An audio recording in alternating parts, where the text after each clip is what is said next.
Yep. Hello, everyone. Good evening again. The 11th September. It's Wednesday.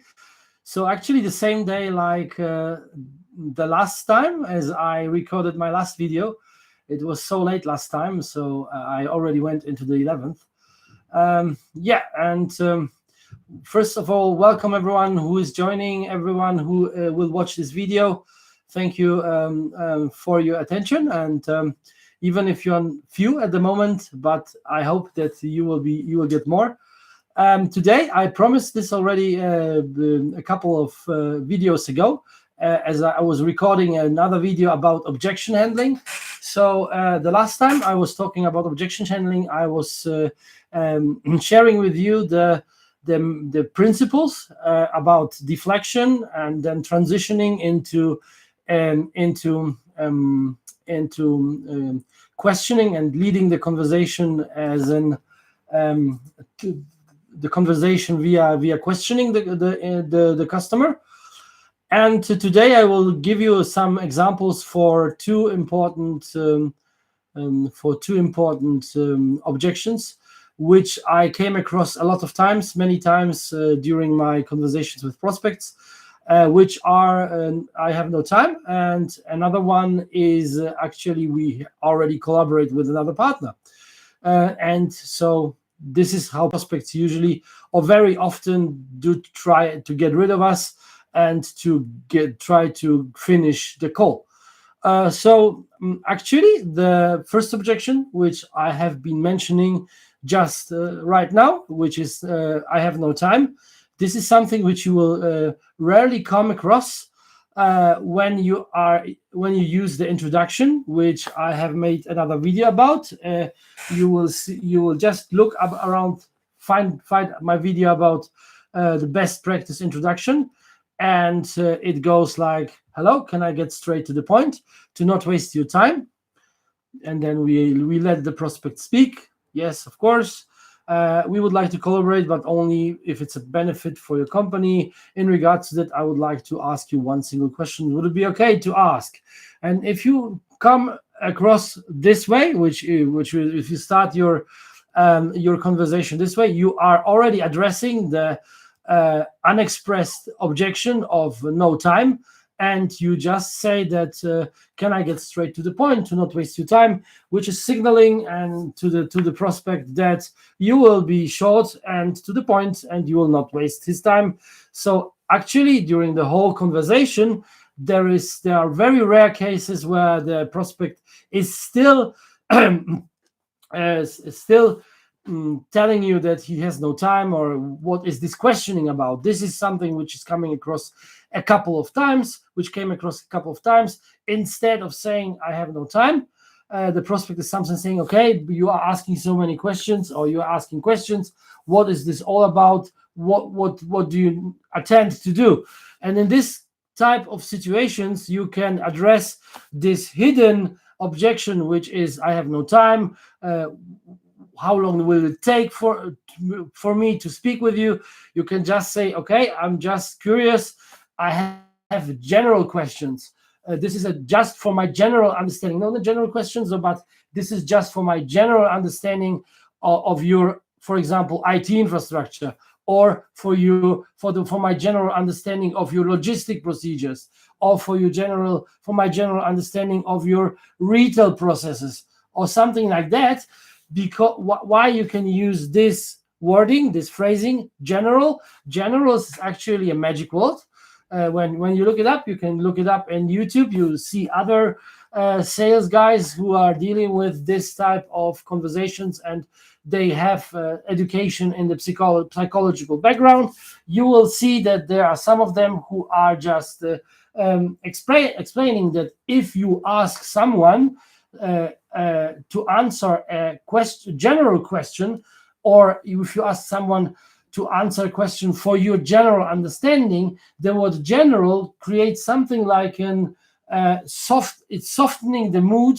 It's just make everything understandable, and the subconscious of the prospect is reacting positively to that, and he will possibly give you an answer, because he will understand that you need to have an understanding, a general understanding of the basic topics you're talking about and how it looks like on the customer side, and he will continue the conversation. So again, so how you'd address the objection of no time, you are addressing it by addressing it by yourself at the very beginning of the conversation, saying, hello, good afternoon, Mr. or good afternoon, Jack. Good afternoon. My name is Damien. I'm calling from the company XY. Good afternoon. Can I get straight to the point to not waste your time? And he will always, like 99.9% of the cases, the customer will say, yes, of course, and I would appreciate, or I hope so, or you will get this kind of responses. And my experience with that is that it works in any language. So as I've been calling in German, it works. As I was calling in Polish, it works. As I was calling in English, it works. And yeah, and I even tried it in French, and it works as well. So it is a good technique to address the topic of no time with the customer.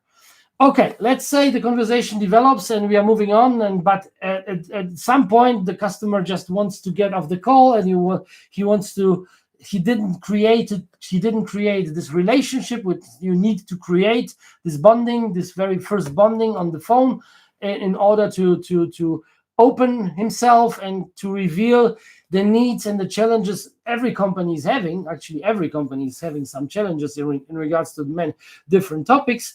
So, and he will say to you, yeah, listen, that's fine. I really appreciate that you're calling, but we already collaborate with a partner, and therefore, we are not interested. Sorry, we do collaborate with the company XY.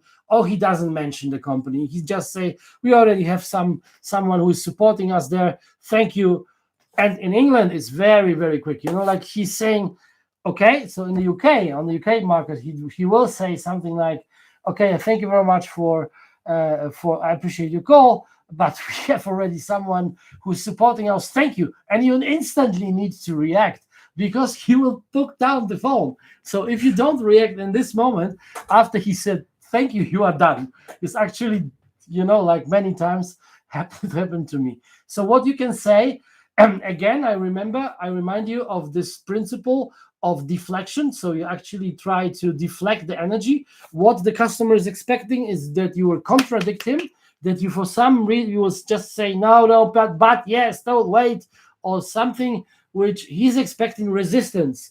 But instead of giving him resistance, you will just acknowledge his objection, and you will say, okay, I understand. It's important to have a reliable partner, but many companies are using us as an additional partner in order to handle very challenging topics in regards to XY, like, for example, logistics supply, or in handle to very challenging topics in the area of digital transformation, or to handle. Yeah, so I will start again. So, okay, the prospect is saying, yeah, that's fine. I really appreciate your call, but we do already work with the company XY, and we have a partner. We don't need any kind of additional support. Thank you.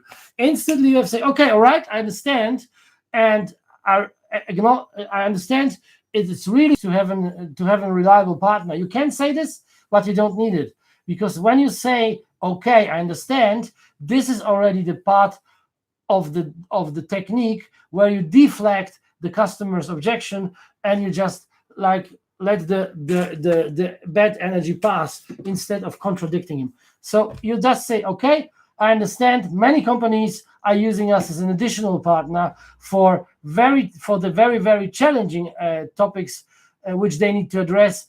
And then you ask a question. It's again same like with the statement. I think that I was speaking about statements. You're transitioning from this statement of many companies are using us as an additional partner for the very challenging topics which they need to address, and then you start asking the question. So which are the very or the primary challenging topics you do have within your department, which you need to address. What kind of problems or what are kind of topics you need to address from the top of your head? And this is what you say.